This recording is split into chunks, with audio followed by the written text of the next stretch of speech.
Pourquoi et comment jeûner en carême? Carême, le temps de l'Avent, après l'Ascension, pendant la neuvaine entre l'Ascension et la Pentecôte, etc., etc. Pourquoi et comment jeûner? L'Église, dans un mimétisme, j'ai envie de dire simpliste, mais bon, pas simpliste, parce que quand on s'adresse à une majorité, on ne peut pas commencer à rentrer dans le détail de la compréhension, derrière la compréhension, des sens secondaires, tertiaires, etc. Donc l'Église, dans sa simplicité et pour rendre accessibles les mystères au plus grand nombre, propose un mimétisme. Propose aujourd'hui. À l'époque, on ne proposait pas. Moi, je me rappelle avoir entendu des histoires de curés qui ont été virés de paroisse parce qu'ils avaient mangé un bout de saucisson un vendredi de carême. Maintenant, ça n'existe plus, ce genre de plaisanterie, mais il y a moins de rigorisme là-dedans. Mais pourquoi jeûner pendant carême? Parce que c'est un mimétisme, parce que le Christ jeûne pendant carême. Il fait pas carême, le Christ, après son baptême, et après son baptême, il part au désert 40 jours. 40 jours, pourquoi 40 jours? Parce que c'est le chiffre de l'attente. 40 ans de l'exil du peuple juif dans le désert, 40 jours, voilà. 40 jours, 40 ans, c'est le chiffre de l'attente. C'est un chiffre symbolique, comme 7, le chiffre de la plénitude, etc. Donc 40 jours jusqu'à la tentation finale de Satan au désert et la première victoire du Christ qui répudie et qui fait plus que le contredire, qui met en fuite Satan par ses réponses saintes, etc. Où il lui dit: qui es-tu? Si tu es fils de Dieu, voilà, saute du haut de cette falaise, etc., etc.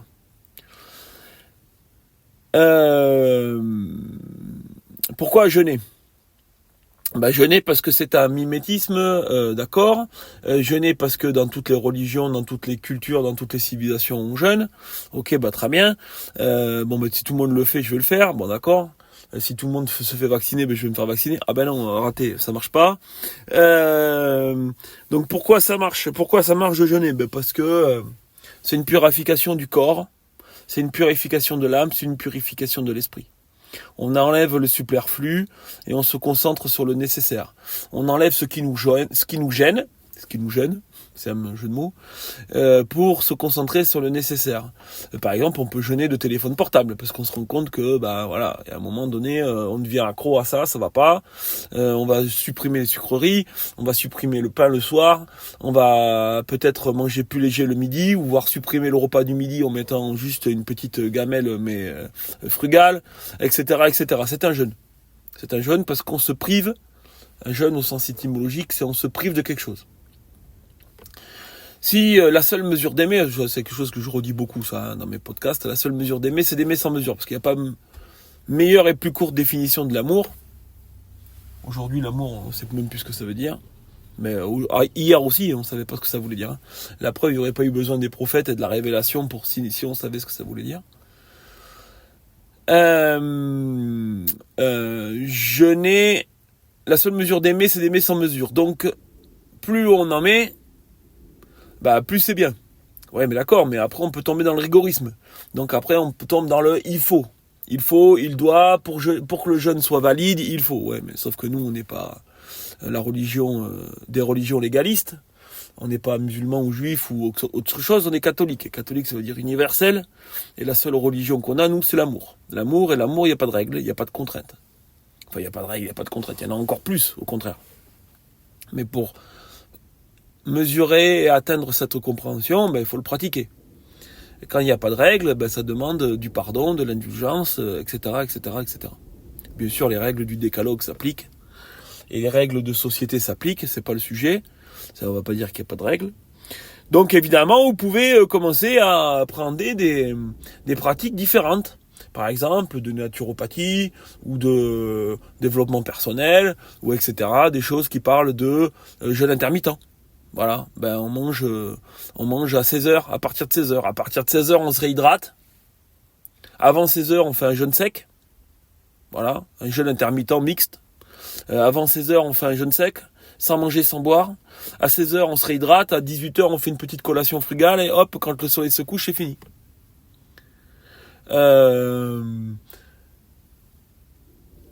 On peut faire un jeûne à la méthode russe, méthode traditionnelle, médecine traditionnelle russe, c'est-à-dire que du jeudi soir au samedi midi, on reste sec, pas d'eau, pas à manger. Alors là, ça pique, hein, c'est 42, 48 heures. Là, ça envoie 60 heures. Voilà, parce que c'est très efficient, ça vient resserrer les mailles de l'ADN, ça vient taper dans les stocks de graisse profonds, ça vient désenquister le corps, ça vient, etc., faire tout un tas de choses, remettre à zéro le métabolisme et repartir sur une autre lignée. Le plus dur dans le jeûne, c'est l'après-jeûne. C'est pas de jeûner, parce que voilà... On peut jeûner, on peut jeûner, de manière progressive, sur des années. On peut jeûner de plus en plus. On peut faire des 2-3 jours secs, 4 jours, 5 jours, 6 jours. Je connais des gens qui ont fait 9 jours, etc. 9 jours secs, avec surveillance, bien sûr. Hein. Faut pas faire ça tout seul. Mais c'est très bien. Le seul truc, c'est que si vous avez tendance à prendre du poids ou à être un peu gourmand, dès que vous allez rompre votre jeûne, il va falloir être hyper vigilant pour éviter le rebond glucidique, le rebond de poids, etc., etc. Et là, mentalement, ça va être très très dur parce qu'il va falloir continuer à jeûner. Si vous avez jeûné par exemple 3 jours, il va falloir jeûner encore derrière au moins 4, 5 pour la remontée nutritive et surtout des légumes verts, surtout des jus verts, surtout et éviter au maximum tout ce qui est sel, trop salé, trop sucré, etc. Parce que là, les papilles, les sens, ils sont en éveil à 30 000%, et là, vous allez faire une fringale et vous risquez de partir dans une crise de boulimie. C'est une des choses que je tenais à dire. Parce que je l'ai vécu, je l'ai arpenté. Ça fait des années que je jeûne, à peu près 15 ans. Et la rupture de jeûne est toujours le moment délicat. On peut rompre de manière plus efficace avec de l'eau de coco, parce que ça réhydrate les cellules en profondeur, etc., etc. Il y a les mollo, imiter le maximum le pain, le gras, le sucre. Voilà, alors c'est encore plus... Voilà. Donc il vaut mieux jeûner moins, du coup. Jeûner moins, 1 jour et demi, 36 heures, voilà, et faire une remontée plus longue avec des légumes verts de saison, ou même du jardin sauvage, pissenlit, nombril de Vénus, jus d'ortie, plantain lancéolé, etc. Les choses que j'aime bien nommer, voilà, les choses qui sont accessibles, facilement identifiables, etc. Troisième astuce, les purges. Les purges qui sont énormément utilisées en naturopathie et en hygiénisme, Arnold Ehret et tous les grands sages de la naturopathie. Alors moi je suis pas trop pour tout en naturopathie, mais bon, quand même, il y a quand même beaucoup de choses très bien, donc autant en parler. Quand vous allez jeûner, votre corps va faire feu de tout bois, votre être va faire feu de tout bois, et ainsi il va se nourrir de tout ce qui stocke et tout ce qui est là. Si vous avez des matières fécales, que vous avez un embonpoint assez important du ventre et tout, donc ça veut dire que vous avez quand même des matières fécales et un certain nombre de masse de matières fécales en stagnation, et votre corps va s'en nourrir, et ce qui va induire des migraines, des états vraiment nauséeux, etc., incroyables. Et votre corps, il a assez à nettoyer dans votre foie, votre rate, et dans vos cellules et votre sang et vos chairs pour se préoccuper de ça. Donc je vous invite à faire une cure, pas une cure, mais le premier jour du jeûne, à prendre 1 litre de sulfate de magnésium avec les mesures qui vont bien, 20 grammes par litre, ou une gorgée d'huile de ricin, ou des sels d'Epsom, etc., etc. Le sel d'Epsom, c'est le sulfate de magnésium. Voilà.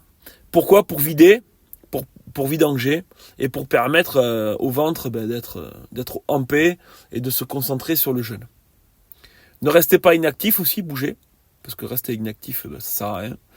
Et bougez, restez inactif, faites une journée normale, et tous les jours un peu plus, tous les jours un peu plus dur, et avec la joie et l'amour et la gaieté au cœur, et ça passe. Le meilleur.